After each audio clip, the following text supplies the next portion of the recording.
everyone, let me introduce myself. My name is Dora Pujiati.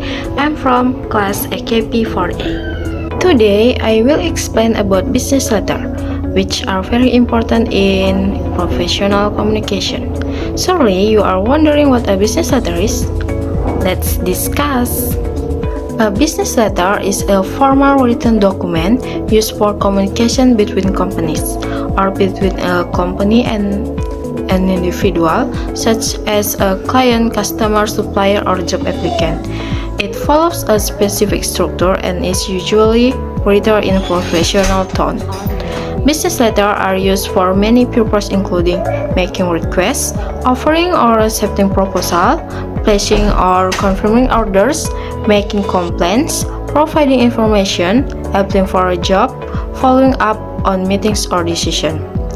To understand business letters better, we first need to know their structure. Let's look at the parts of a business letter. Business letters usually have important parts, namely sender's information or letterhead, date, inside address or receiver information, salutation, opening paragraph, content paragraph, closing paragraph, complimentary clause, signature, sender's name or position, enclosure, and courtesy copy. Now that we know the parts, let's move on to the different style of business letters. There are three main styles of business letter. 1. Full block style. All parts of the letter are aligned to the left margin. It is the most common and formal style. No indentation is used. 2. Modified block style. In this style, the date, closing, and signature stand at the center or right side of the page. While other parts are aligned to the left margin, it looks more balanced and slightly less formal than full block. 3. Semi-block style. Similar to the modified block, but the first line of each paragraph is indented. It gives a more personal and less formal appearance while still being professional. But writing a good letter is not just about the format. We also need to make sure the content is effective. For that, we use the 7 C's. For that, we use the 7 C's. The 7 C's are: 1. Clear. The message should be easy to understand with a clear purpose and logical structure of a jargon or overly complex language. 2. Concise. Keep the message brief and to the point by eliminating unnecessary words. 3. Correct. Ensure accuracy in grammar, spelling, and facts to maintain credibility. 4. Courteous. Be polite and respectful even when delivering negative message. 5. Conversational. Use a natural, engaging tone that feels like a real conversation rather than robotic or overly formal language. 6. Convincing. The message should be logical, supported by facts, and persuasive when needed. 7. Complete. Provide all necessary information so the recipient doesn't need to ask follow-up questions. Let's now look at some specific types of business letter, starting with the inquiry letter. Inquiry letter is a request for information letter. Is a formal letter written to request information about a product, service, or business terms. This letter is usually sent by a prospective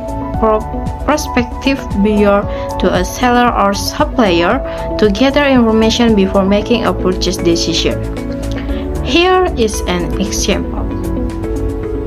Of course, when someone sends an inquiry, they expect a reply. Let's see how to write a reply to an inquiry. Reply to inquiry letter is a business letter sent in response to an inquiry. It provides the request information or answer the question from the original inquiry letter. The reply should be polite, clear, and informative. If often includes product details, price, availability, or any other information the inquirer asks for. After the buyer is satisfied with the information, the next step is placing an order. Placing an order is the process of officially requesting goods or services from a supplier, usually after receiving a reply to an inquiry letter. The buyer clearly states what they want to purchase, including quantity, product details, price, and delivery terms. It is often enclosed with an official order form to provide complete and formal information about the order. An official order form is a formal document used by a buyer to place an order. It includes important details such as product names, quantity, price, buyer's information, shipping address, and payment method. After receiving the order, the seller needs to confirm it. That's where the acknowledgement of order comes in. Acknowledgement of order is a letter sent by the seller to confirm they have received the buyer's order. It assures the buyer that the order is being processed. There are two types. One, positive acknowledgement, sent when the seller accepts the order without any issue. It confirms that the product will be delivered as requested. 2. Negative acknowledgement, sent when the seller cannot fulfill the order due to reasons like out of stock items, pricing issues, or other problems. It may include suggestions, alternatives, or new terms. Once the order is confirmed and ready, the seller sends an advice of dispatch to inform the buyer that the goods are on the way.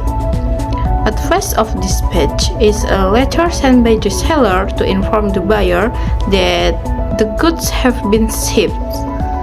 It usually includes details such as shipping date, method of transport, tracking number, and expected arrival time. This letter helps the buyer prepare for receiving the goods and serve as confirmation that the order is on the way. But sometimes things don't go as planned. If the goods can be sent on time, the seller must send a delay in delivery letter. Delays in delivery is a letter sent by the seller to inform the buyer that the delivery of goods will be late. It usually includes an apology, the reason for the delay, such as production issues or shipping problems, and the new expected delivery date. The letter also reassures the buyer that the seller is taking steps to resolve the issue and will keep them informed. It helps maintain good business relationship despite the delay. Thank you for your attention. Business letter may look simple, but they are powerful tools in communication. I hope this presentation helped you understand how to use them effectively. Bye-bye.